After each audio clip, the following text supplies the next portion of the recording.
Okey, Assalamualaikum. Bismillahirrahmanirrahim. Assalamualaikum dan selamat pagi murid-murid. Okey, pada hari ini kita akan belajar topik kata seru.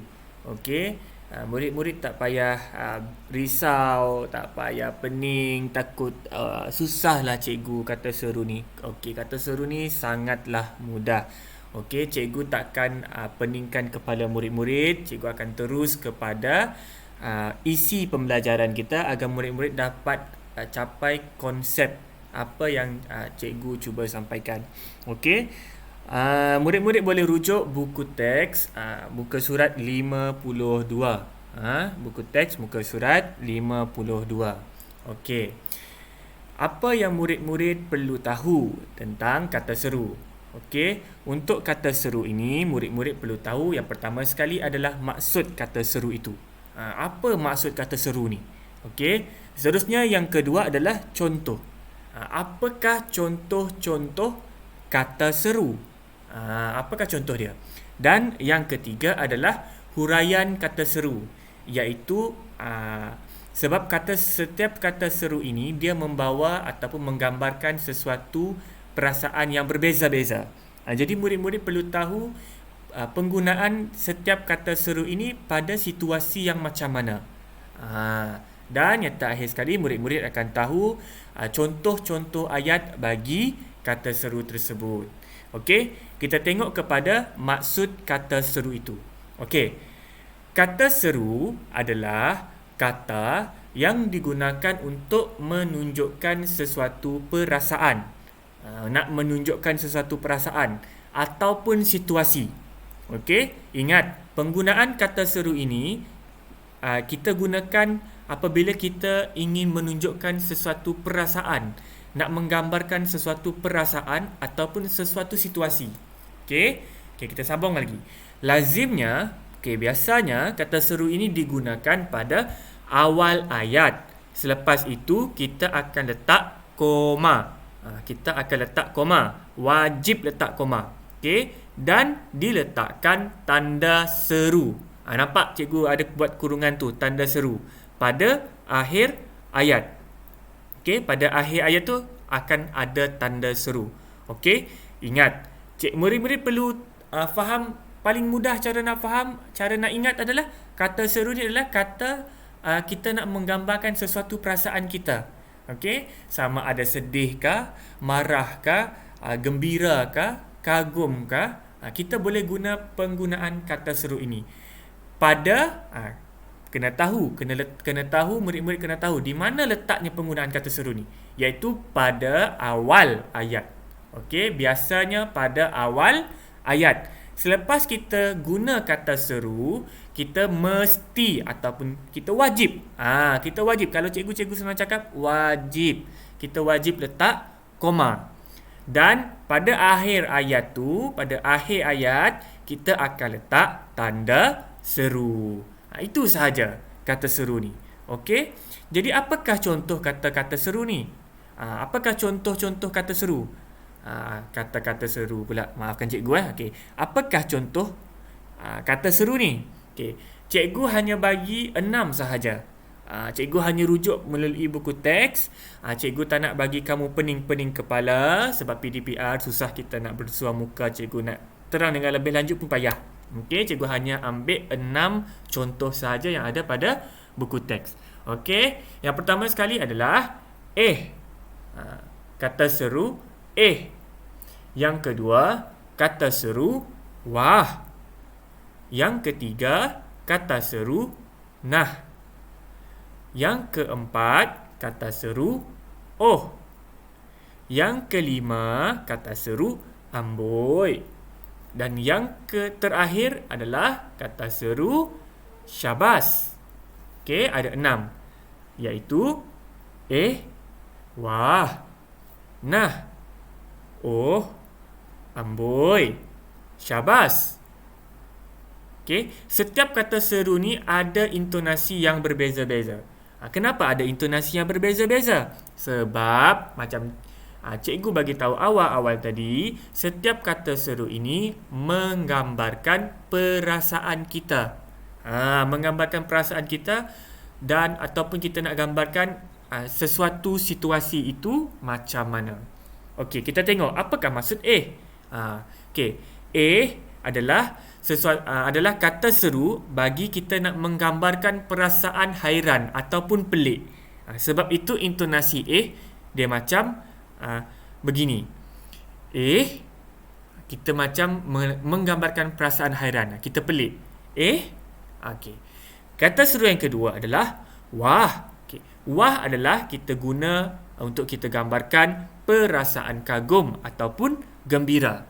Wah. Intonasi dia macam agak gembira, excited. Kalau dalam bahasa Inggeris dipanggil excited. Okey. Seterusnya, nah dan oh.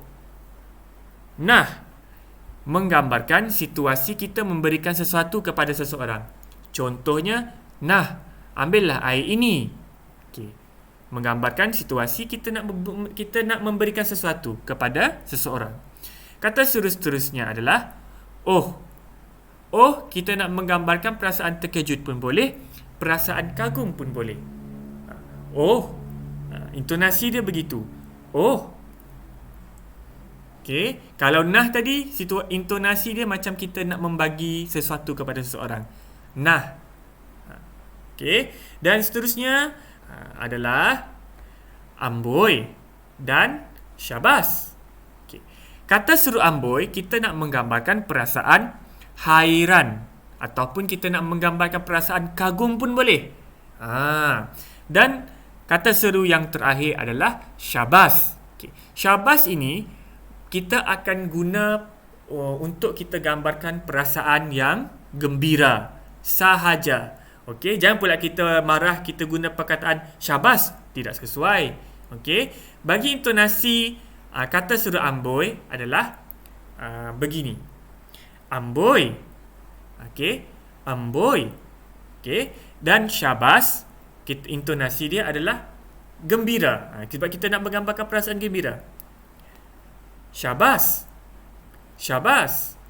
Itu intonasi dia lah. Okey, sebab kalau kita menggunakan kata seru, dia ada intonasi yang berbeza-beza bagi setiap perkataan yang kita nak gunakan tu untuk menggambarkan situasi ataupun perasaan apa. Begitu. Begitu juga dengan tanda soal. Tanda soal pun kita tidak boleh intonasi dia kita tidak boleh secara mendata. Kita mesti intonasi dia pada akhir ayat seolah-olah kita bertanyakan sesuatu, tanda soal. Okey, siapa nama awak? Dia intonasi dia begitu. Begitu jugalah dengan kata seru. Okey, kita tengok apakah contoh ayat dia. Okey, contoh ayat bagi Okey. Awak pun ada sekali. Nampak? Sebab kata seru tadi dia nak menggambarkan perasaan pelik ataupun hairan. Jadi contoh ayat dan intonasi dia begitu. Awak pun ada sekali. Dan kita boleh lihat cikgu dah warnakan warna merah, lepas itu ada koma warna kuning, dan juga pada akhir ayat kita akan nampak tanda seru. Cikgu dah warnakan warna hijau. Okey, setiap ayat mesti ada koma selepas penggunaan kata seru dan mesti ada tanda seru. Begitu. Okey, seterusnya wah. Wah, cantiknya jam awak. Kita nak menggambarkan perasaan kagum. Kita guna wah. Okey, seterusnya adalah nah. Okey. Contoh ayat dia adalah nah, ambillah makanan ini. Kita nak memberikan kepada seseorang. Contohnya adalah Abu. Nah, ambillah makanan ini. Okay, kita seolah-olah intonasi dia adalah kita nak memberikan sesuatu. Dan seterusnya adalah oh.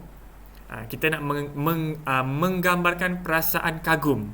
Misal contohnya adalah oh, itu rumah awak. Macam tu. Dia perasaan kagum. Okey. Dan yang terakhir sekali adalah amboi dan syabas. Okey, apakah contoh ayat bagi kata seru amboi? Okey. Amboi, cantiknya baju awak. Okey, macam tu. Dan syabas pula adalah kita nak menggambarkan perasaan gembira ataupun kagum. Jadi macam mana intonasi dia? Intonasi dia begini. Syabas, awak mendapat markah penuh peperiksaan kali ini. Okay? Kita nak menggambarkan perasaan kagum. Itu sahaja untuk topik ataupun tajuk kata seru. Okay? Cikgu harap murid-murid boleh ulang balik video ni kalau murid-murid kurang faham apa yang cikgu cuba terangkan. Okey, penggunaan kata seru ini senang sahaja. Kita tidak perlu rumit.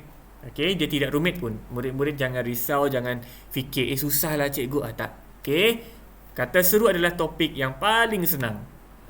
Okey, asal dia akan jadi senang kalau murid-murid tahu konsep kata seru itu dan itu saja. Kalau murid-murid tahu konsep kata seru tadi itu macam mana, maka murid-murid senanglah untuk membina ayat menggunakan kata seru tu. Kata seru tadi. Okey, kalau nak menggambarkan perasaan gembira, kita nak guna kata seru yang mana? Kalau kita nak menggambarkan perasaan kagum, kita nak menggunakan kata seru yang mana sesuai? Okey, itu sahaja untuk topik hari ini.